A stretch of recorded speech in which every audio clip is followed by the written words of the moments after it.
Bon matin à tous ceux qui sont sur la toile. Merci d'être là avec nous.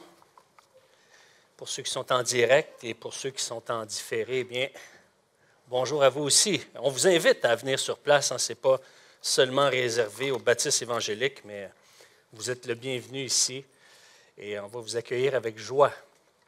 Vous savez, le début de l'année, le mois de janvier, c'est un temps pour prendre des résolutions. C'est commun, on en fait même des farces.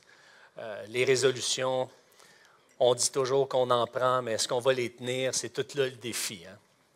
Mais cette année, ce que je nous souhaite à tous, c'est expérimenter en 2019 une saine dépendance.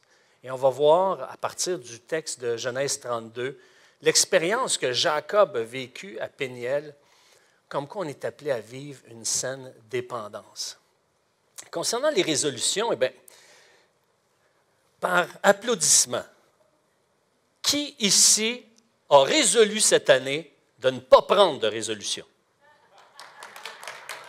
Il y en a quand même pas mal, hein? Vous faites bien parce qu'en 2007, il y a une étude qui a été menée par Richard Wiseman de l'Université Bristol au Royaume-Uni, puis qui a impliqué 3000 personnes. C'est quand même important. Et cette recherche, cette étude, a démontré que 88 % des résolutions de la nouvelle année échouaient. Ça veut dire que seulement 12 % des résolutions ont tenu la route. Et ce qui a été démontré, c'est que la volonté est une ressource extrêmement limitée qui se travaille progressivement, comme la musculation. Alors, les résolutions qui réussissent, c'est celles qui, justement, sont fragmentées. Par exemple, tu es dépendant de la caféine, puis tu veux couper le café. Premièrement, tu dois trouver la source. Pourquoi tu bois tant de café? Quel besoin ça rencontre? Ensuite, tu segmentes ton objectif. Au lieu de couper le café, bien, tu vas réduire de 1 par jour pendant un mois. Puis après un autre mois, tu réduis. Et surtout, là où est-ce que les résolutions tiennent la route, c'est quand tu as trouvé un partenaire pour t'accompagner qui a le même objectif. Vous travaillez ensemble pour le même objectif, le taux de réussite augmente.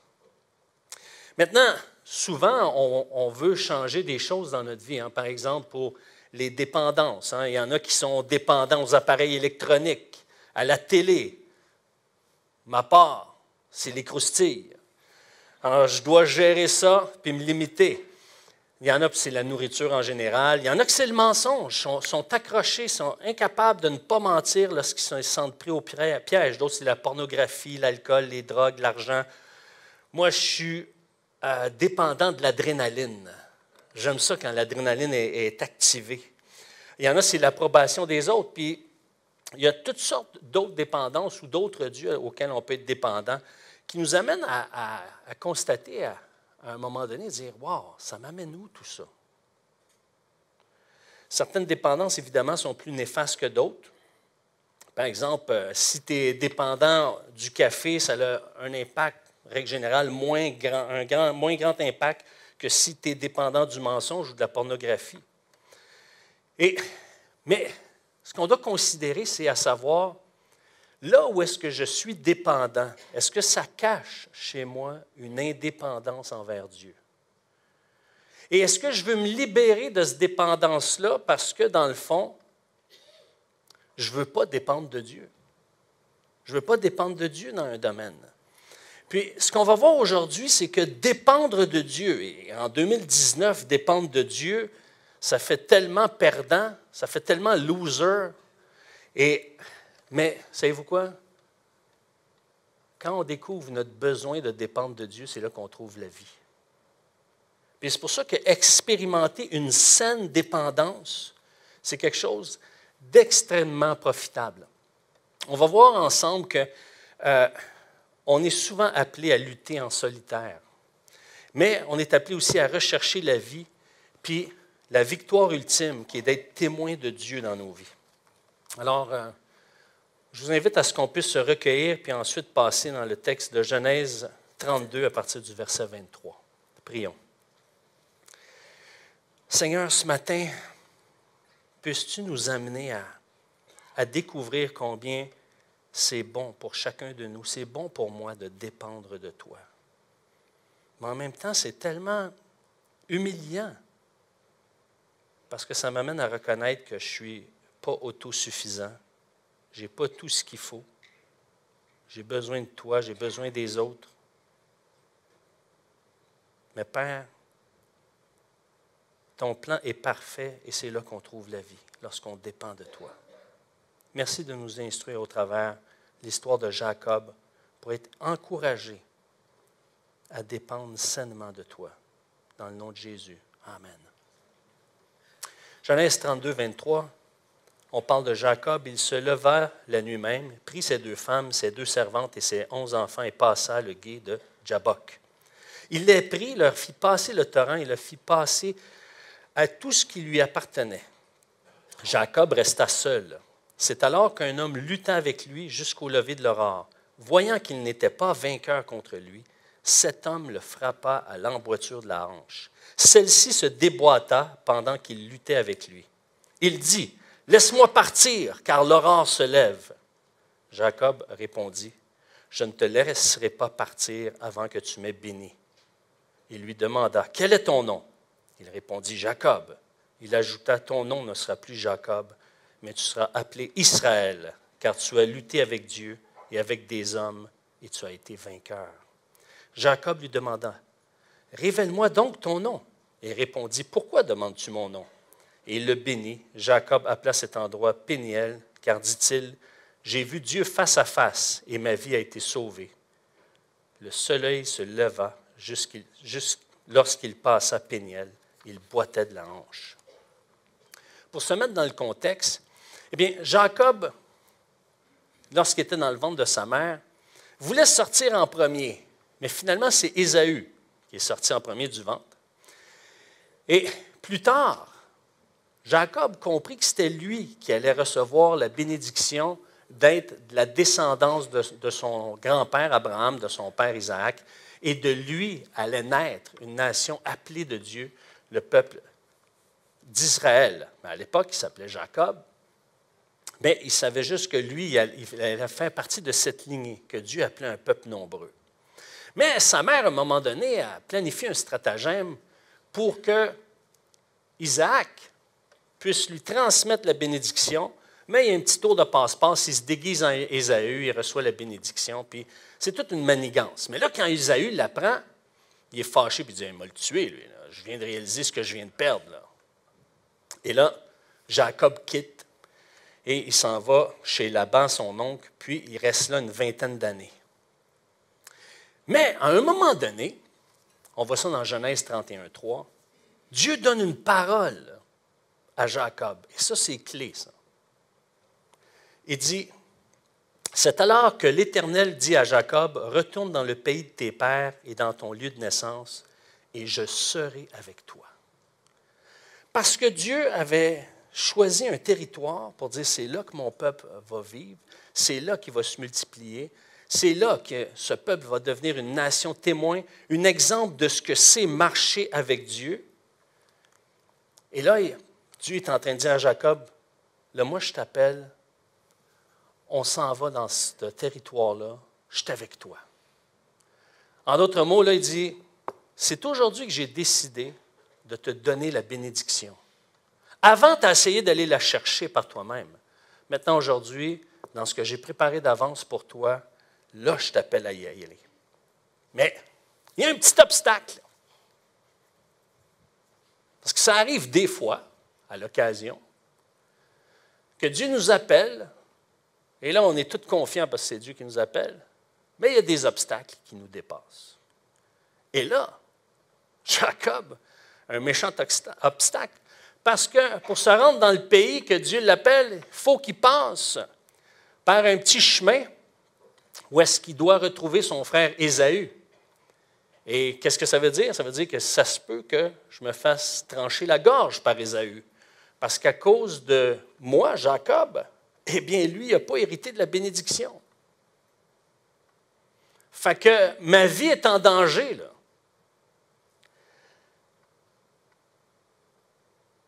Et c'est pour ça que, au verset 9,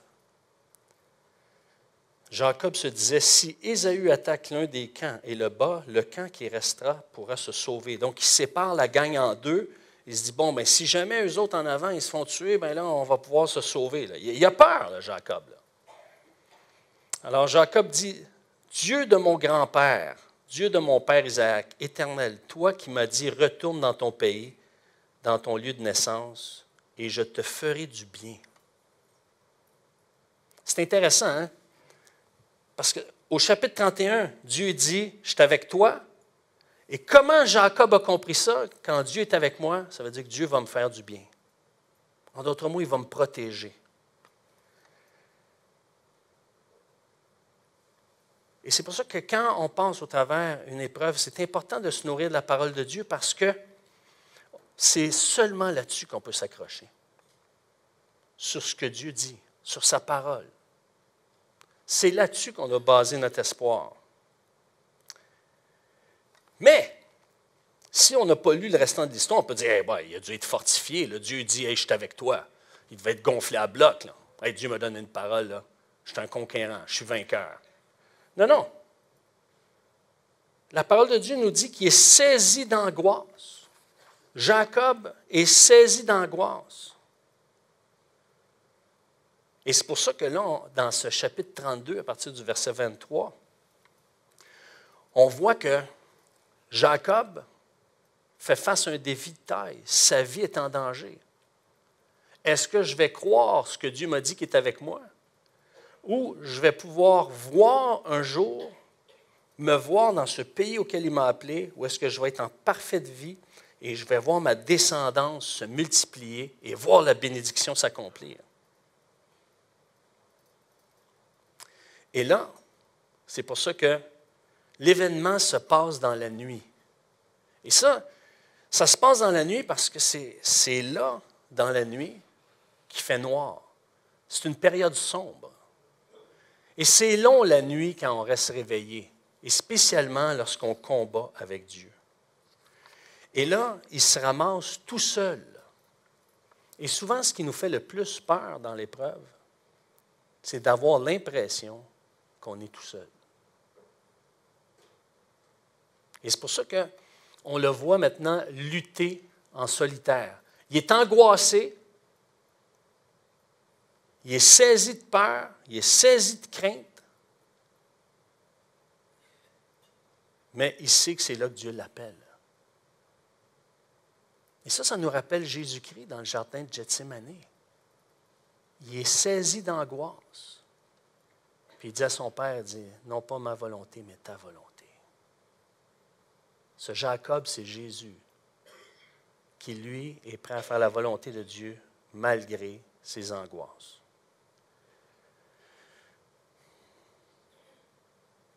Et c'est difficile vivre l'épreuve en solitaire parce que, humainement, on le voit par les résolutions, le succès se trouve lorsqu'on est appuyé.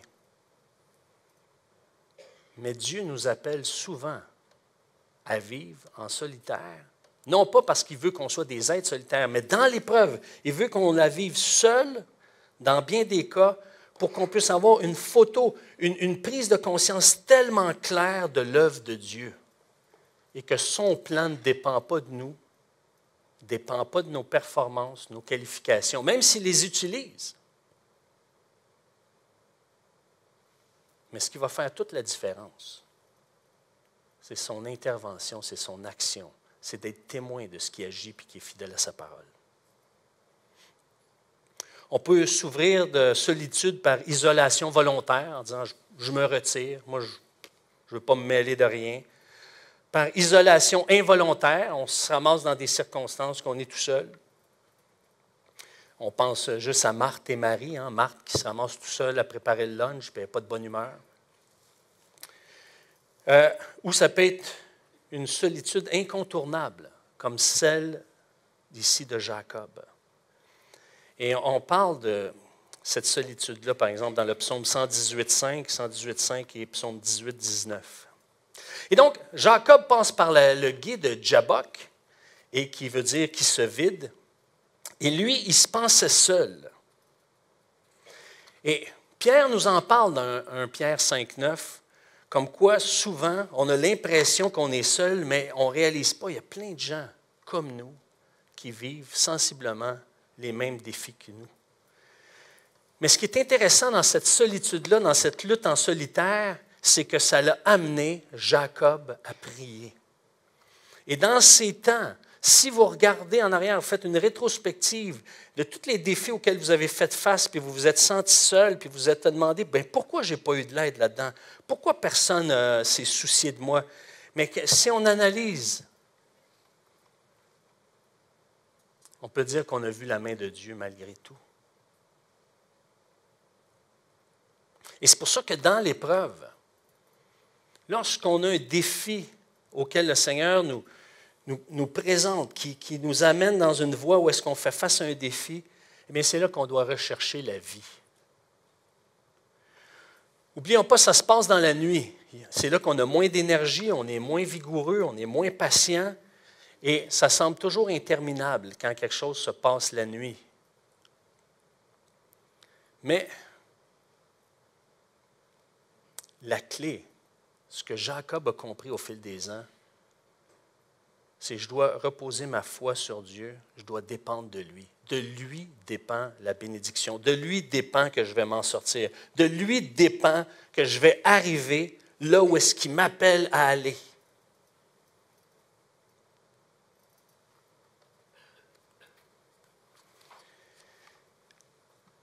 Il dit, et c'est pour ça qu'il va dire, il va se battre avec lui, il dit, non, moi je ne te lâcherai pas tant que tu ne m'auras pas béni. Pourquoi? Est-ce que c'est parce qu'il est arrogant? Il dit, moi, je la veux, la bénédiction, il faut que tu vas m'en donner. Non, il n'y a pas cette attitude-là, Jacob. Jacob, il dit, puisque Dieu m'a donné une parole, puisque Dieu m'a parlé, je vais la réclamer parce que c'est lui qui veut que je l'aille. Je ne viens pas la chercher parce qu'elle me tente, parce que je la convoite. Je veux la chercher parce que c'est lui qui veut m'en donner. Mais ce n'était pas dans son ADN à Jacob, parce qu'auparavant, il s'organisait toujours pour aller la chercher, la bénédiction. Et c'est Osée qui nous montre, dans Osée chapitre 12, versets 4 et 5, l'attitude que Jacob avait. C'est dit dans Osée 12, 5, « Et dans son âge mûr, Jacob lutta avec Dieu. Il lutta avec l'ange et il sortit vainqueur. Il pleura et le supplia. Il rencontra Dieu à Béthel et là, Dieu nous parla. » C'est dans la supplication, c'est dans les larmes que Jacob combattait avec Dieu. Puis, c'est un homme qui avait appris à passer au travers les conflits.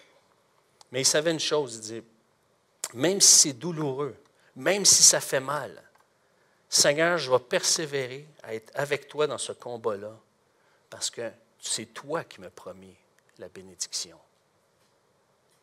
Dieu n'a jamais promis que ça allait être facile avec lui. Il a promis qu'elle allait être avec nous. Puis combien souvent on dit, mais comment ça se fait? On dirait que tu n'es pas là, Seigneur. Il est totalement là. Tu sais, quand un enfant pleure, là, tu viens de le mettre dans son berceau, tu changes de pièce, il pleure, il pense que tu n'es pas là, mais tu es là. Lui, il n'est pas conscient que tu es là. Mais la réalité, c'est que tu es là. Puis c'est pour ça que la victoire ultime, lorsqu'on recherche la vie, lorsqu'on recherche la personne de Dieu, c'est de le voir, c'est d'être témoin de ce qui est avec nous, d'être témoin de ce qui nous accompagne dans la souffrance, dans la douleur. Puis c'est pour ça que Jacob a finalement reçu la bénédiction. Mais le Seigneur, il a déboîté la hanche. Et parfois, ça coûte. Parfois, marcher avec Dieu, il y a des blessures. Puis, c'est au travers de la peur que Jacob a quand même reçu la bénédiction. et il a reçu un nouveau nom, Israël, celui qui combat avec Dieu. Pourquoi? Pour donner l'espoir à ses descendants, pour donner l'espoir que quand Dieu nous appelle, même s'il y a un défi, même s'il y a des obstacles, même si on craint pour notre vie, Dieu est avec nous. Et là, Jacob pouvait dire, je peux affronter Ésaü, parce que si Dieu ne m'a pas mis à mort, si Dieu ne m'a pas achevé en combattant avec lui, parce qu'on est d'accord, si tu combats avec Dieu, je veux dire, tu as beau être Monsieur Muscle, tu as beau être Hugo Gérard, mais il n'y a pas personne qui combat avec Dieu qui peut gagner. Là. Fait que lui, il s'est dit, hey, écoute, si Dieu ne m'a pas terrassé, il m'a juste déboîté la hanche. Je veux dire, ça veut dire qu'il m'appelle dans la terre promise, ça veut dire que Ésaü ne me tuera pas. Et ça donne espoir à tous ses descendants, à tout le peuple Israël. C'est que si Dieu a épargné Jacob et l'a appelé, eh bien, Dieu a résolu d'amener à l'accomplissement tout ce qu'il nous a promis. C'est pour ça qu'une foi qui repose sur la parole de Dieu, c'est une foi riche. Parce que notre foi repose sur quelque chose qui est inébranlable. C'est la parole, c'est l'engagement de Dieu qui nous a communiqué. Et c'est pour ça que Paul va dire dans Romains 11, 29, Dieu ne se repent pas de ses appels. Dieu a résolu d'accomplir son plan au travers de la lignée d'Abraham, Isaac et de Jacob. De la même manière qu'on a été placé en Christ pour faire partie de l'alliance qui est entre Dieu le Fils et Dieu le Père pour pouvoir bénéficier et hériter du salut éternel lorsqu'on a mis notre foi dans Jésus-Christ qui est mort pour nous, mort pour nos fautes. Et c'est pour ça que Jacob a appelé ce lieu-là Péniel. Il a vu la face de Dieu. Il a vu la face de Dieu. Et c'est pour ça qu'on est appelé à persévérer, à dépendre de lui dans toutes les circonstances de nos vies. Parce que le plus grand obstacle qui nous empêche de lui faire confiance et de dépendre de lui, c'est d'avoir l'impression que Dieu est contre nous puis Dieu ne veut pas nous faire du bien. Et combien de gens, justement, se privent de marcher avec Dieu, se privent de vivre une vie avec Christ parce qu'ils ont l'impression que, ah non, tout ce que Dieu veut, c'est que je n'aie pas de fun. Chaque chose que Dieu me demande, c'est pour m'enlever du fun. Cette impression-là que Dieu est contre nous, non, Dieu n'est pas contre nous. C'est nous, en tant que pécheurs, qui sommes contre Dieu. Puis on n'est pas capable de croire qu'il veut notre bien. On n'est pas capable de croire qu'il est avec nous dans l'épreuve. Parce que quand ça fait mal, on a toujours l'impression qu'il nous a abandonnés.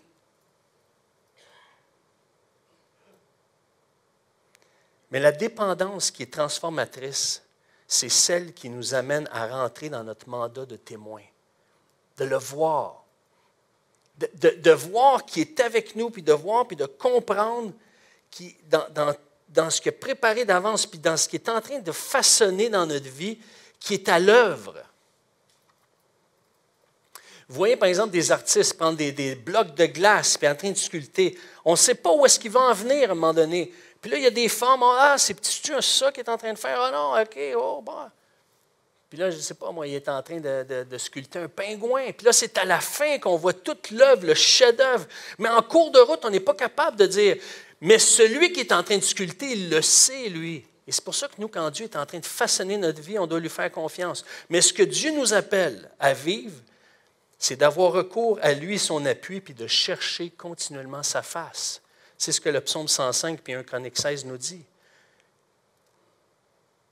De la même manière que Job, lui, dans Job 42, 5, il dit « Mon oreille t'a entendu, mais maintenant mes yeux t'ont vu. »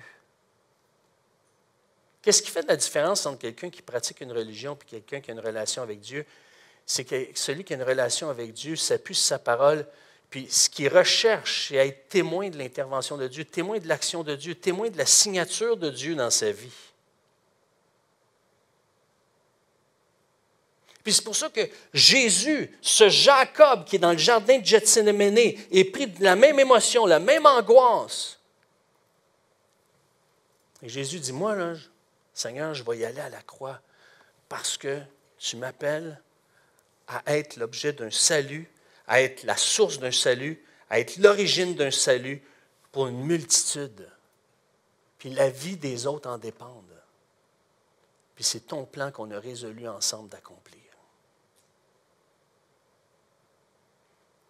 En persévérant, en combattant avec Dieu, en réclamant la bénédiction que Dieu a promis à Jacob, mais ça a amené Jacob à entrer dans la terre promise et il y a toute une descendance qui en a bénéficié. De la même manière, Jésus, en obéissant à son Père et en allant à la croix, il y a toute une descendance de la lignée de Jésus, ce nouvel Adam, qui bénéficie de la vie éternelle aujourd'hui, puis on en est de ceux-là. C'est pour ça, cette année, acceptons d'être dépendants de Dieu. Et c'est pour ça qu'on est appelé à chercher qu'est-ce que tu as à me dire, comment tu peux me préparer à vivre cette expérience-là où est-ce que tu veux m'amener à être de plus en plus dépendant de toi. Vous allez me dire, ouais, mais écoute, Éric, c'est bien facile à dire, là, mais en pratique, là, dépendre de Dieu, là, c'est pas si facile que ça. Écoutez, le Pew Research Center nous dit que 90% des Américains possèdent un téléphone cellulaire. Pour les Français, vous appelez ça un portable, puis les autres gens dans la francophonie, vous appelez ça un appareil mobile. Mais écoutez bien, 67% des propriétaires de cellulaires vérifient leur téléphone pour y rechercher des messages, des alertes ou des appels. Comment ça se fait qu'on est capable d'être dépendant de notre appareil mobile, mais pas de Dieu? On est des êtres créés pour dépendre. Vous savez quoi? On a eu une leçon ce matin dans le journal Le Droit. Connaissez-vous Sabrina Mongeon? Celle qui a eu un accident l'an dernier, dans le temps des fêtes, et ça l'a amenée à se faire amputer les bras et les jambes. Une personne de la région ici. Mais savez-vous quoi? Après une épreuve comme ça, là, il y a bien des gens qui auraient dit « Hey, ma vie est finie, puis je ne veux plus rien savoir. » Mais savez-vous quoi? Ce qui l'a aidé à passer au travers, c'est qu'elle dit « J'ai accepté un défi qui m'a dépassé. J'ai accepté de demander de l'aide. » C'est humiliant quand tu dis « faut que quelqu'un me gratte le dos quand ça me pique parce qu'elle n'a plus de bras et elle n'a plus de jambes. » Puis ça, c'est minimal. Là. Imaginez tout le reste. Tu n'as pas de bras, tu n'as pas de jambes. Je vous passe des détails. Mais aujourd'hui, elle est installée chez son père à Laval parce qu'elle reçoit des traitements, puis tout ça, puis elle apprend à composer avec cette nouvelle réalité. Puis elle a été engagée pour être l'ambassadrice d'une campagne de sensibilisation sur la santé mentale, la Fondation ECAS Red Robin. C'est une fondation qui finance des projets où est-ce que des gens sont en interaction avec des chevaux, puis ça les amène à retrouver un équilibre, puis ça l'amène à avoir une connexion, une affectivité, une saine affectivité. Et elle est ambassadrice, elle a retrouvé sa raison d'être. Elle dit, maintenant, moi, je suis handicapé, j'ai de la difficulté, mais je ne me laisserai pas abattre, puis ce que j'ai reçu, bien, je vais en faire profiter aux autres pour qu'il y ait de l'espoir. Nous qui avons tous nos membres, on ne peut pas tirer exemple d'elle et dire on va dépendre de Dieu, puis ce qu'on a reçu, on va le donner. Puis au travers des épreuves, on va arrêter de se demander pourquoi on l'a reçu, mais on va plutôt se poser pour qui j'ai reçu cette épreuve-là, parce que j'ai quelque chose à donner à d'autres personnes. Puis de la même manière que Jacob a demandé à Dieu de le bénir, parce qu'il avait reçu une parole de sa part, il savait que la bénédiction lui revenait parce que c'est Dieu qui l'a appelé dans la terre promise. Et si Dieu m'appelle dans la terre promise, c'est qu'il n'a pas l'intention de me faire mourir par la main d'Ésaü. Certainement, l'épreuve va arriver dans nos vies en 2019. Mais là, c'est le temps de se préparer. De la même manière qu'on se prépare pour l'hiver. Hein? L'hiver, moi, elle m'a pris de court parce que la neige est arrivée plus vite que j'avais prévu dans mon plan. Puis là, l'an prochain, je vais me préparer plus tôt. Parce que d'habitude, je mets une toile sur le gazon pour pas que les petites roches se ramassent. Puis là, pif, la neige est arrivée en novembre. Je me suis fait avoir, comme on dit en bon québécois. Mais de la même manière qu'on se prépare pour l'hiver, on réorganise notre remise, on place, par exemple, ceux qui ont une souffleuse à un endroit spécifique pour être sûr qu'elle sorte comme il faut quand la neige va sortir. On se prépare pour l'hiver. De la même manière, on doit se préparer pour l'épreuve. Ça veut dire quoi, se préparer pour l'épreuve? Ça veut dire de prier, de demander à Dieu, de dire, quand je lis ta parole, là, donne-moi des promesses. Parce que quand l'épreuve va arriver, je vais avoir des paroles que tu vas me rappeler, puis dire, hey, je n'ai pas à craindre, tu es avec moi. Si Jacob ne s'est pas fait tuer par Ésaü, c'est parce que tu l'as appelé dans terre promise. Moi, il va y avoir une épreuve, ça va me faire mal, ça va peut-être me déboîter la hanche, Seigneur. Mais là, j'ai besoin des paroles sur lesquelles m'appuyer parce que je veux que ma foi s'appuie sur toi.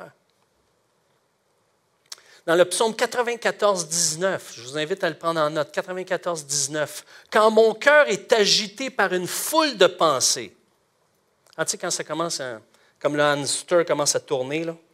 Ah non, puis puis là, d'un coup, puis là, ça, il va arriver ça, puis là, il va dire ça, puis là, il va se passer ça, puis là, l'angoisse monte, tes pulsations cardiaques augmentent, puis là tu es tout confus, tu es tout mêlé, tu es pris d'angoisse, d'anxiété. Quand mon cœur est agité par une foule de pensées, tes consolations me rendent la joie. Et donc, se positionner pour les recevoir, ces consolations-là. Où est-ce qu'il se trouve, Seigneur, tes consolations? Et c'est pour ça qu'en conclusion, c'est important qu'on puisse avoir la perception de Dieu, parce que quand on a une mauvaise perception des choses, ça peut aller plus mal si on prend des mauvaises décisions.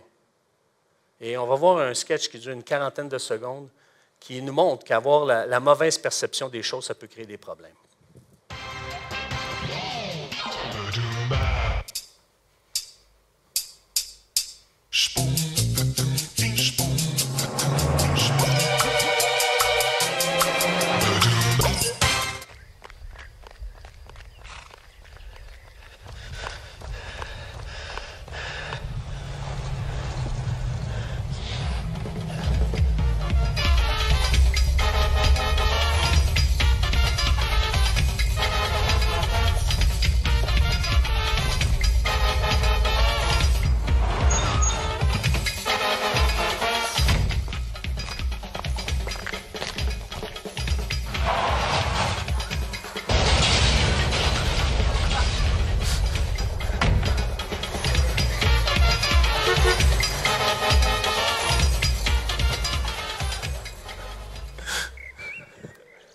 Une Porsche, imaginez.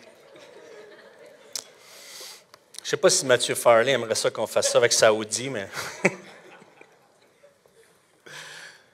Notre perception des choses, notre perception de Dieu, notre perception du plan de Dieu, notre perception de l'épreuve, notre perception de l'opposition, notre perception des obstacles, notre perception, si on n'a pas la perception de Dieu, si je ne suis pas en train de voir que Dieu est à l'œuvre, ce que Dieu est en train de faire dans ma vie, si je ne suis pas dans cet état de j'ai accepté de ce que Dieu m'amène à dépendre de lui, ça va nous amener à prendre des décisions puis à réagir en dehors du plan puis du cœur de Dieu. Puis c'est pour ça qu'on doit dépendre non seulement de Dieu, mais de son évangile. Parce que même si Dieu nous y appelle, humainement, on n'est pas capable. Tellement même, si vous lisez dans Matthieu 26, la séquence quand Jésus est dans le jardin de Gethsémane, puis il est pris d'angoisse, savez-vous qu'est-ce qu'il dit? Dieu fait homme, qui est pris d'angoisse, qui là, il dit, je m'en vais à la croix, je le sais qu'est-ce qui m'attend, je sais ce que je vais souffrir. Puis physiquement, puis aussi la plus grande souffrance qui faisait peur à Jésus, c'est d'être séparé de son Père. Savez-vous qu'est-ce qu'il dit à ce moment-là? Il dit à ses disciples autour de lui, il dit, venez avec moi.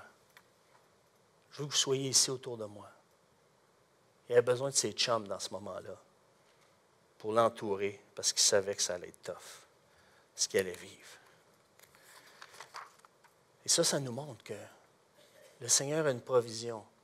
Mais pour ça, ce qu'il nous demande, c'est s'humilier et demander à Dieu qu'il vienne à notre secours, qu'il nous aide. Et parfois, ça doit nous amener à dire, bon, mais Seigneur, je dois m'humilier puis aller demander de l'aide aux autres autour de moi parce que j'y arrive pas. Et ça, surtout pour un homme, un mâle, c'est très humiliant. parce que je suis en train de dire aux autres, je ne suis pas capable. Mais Dieu appelle des incapables et veut se glorifier. Dieu a appelé un peureux, a appelé un gars qui a toujours essayé de s'en sortir par toutes ses manigances, à affronter le Seigneur, à affronter quelqu'un qui menaçait de le tuer. Il a protégé sa vie, puis il a fait de lui un symbole d'espoir pour tout un peuple. Et une image imparfaite, mais une image de notre Seigneur Jésus, qui a décidé d'être dépendant du plan de Dieu et de son Père jusqu'à la mort. Prions, s'il vous plaît. Seigneur, peux-tu nous montrer pourquoi on est si indépendant de toi, pourquoi on te fuit? Puisses-tu nous amener à la croix, Seigneur, pour qu'on puisse remettre nos craintes, nos angoisses et te confier les endroits de nos vies où est-ce qu'on veut protéger parce qu'on veut demeurer indépendant de toi. Seigneur, apprends-nous à dépendre de toi, de ton amour, de ton évangile, de ta grâce. Dépendre de ta provision, de ta parole. Dépendre de la direction de ton esprit, de sa consolation.